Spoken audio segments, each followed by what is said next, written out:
What I'm saying, it's an object building. You guys know what that means? It's a singular construct, right? And the way it hits the ground, it's very singular too. Anybody know what that means? The way it hits the ground?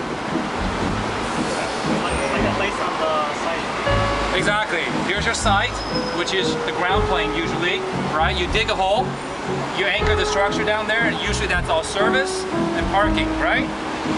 And then above it, what you got? You got the building coming straight down and hits it. And usually at that ground interface, it's your singular lobby, right?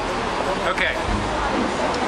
When you're dealing with a true urban construct, in terms of complex urban construct, like cities like this, when it's very, very complex in terms of density, in terms of people movement, okay, you see something quite different. Even though these are singular buildings, look at the way it comes down and hits the ground.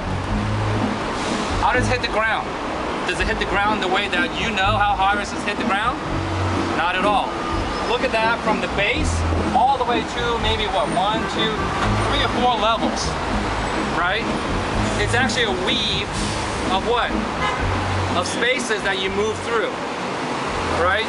Just about every one. Look at this one, right? From the ground all the way up, it's a layer of spaces that belongs to the fabric level.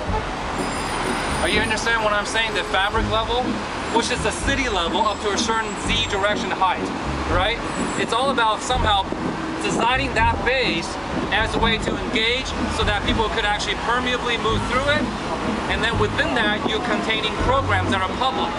So in a way, all of this becomes a kind of public zone for which then the high-rise sits on, right?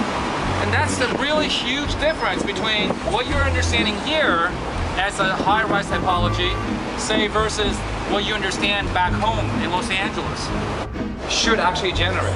It should generate ideas, strategies that basically improves your engagement with the city, right? Think about this. You guys now have all checked in, right? No luggage. You just have to go through customs, and then there's like one of the greatest shopping centers is in this thing with all the major brands, Prada, Louis Vuitton, right?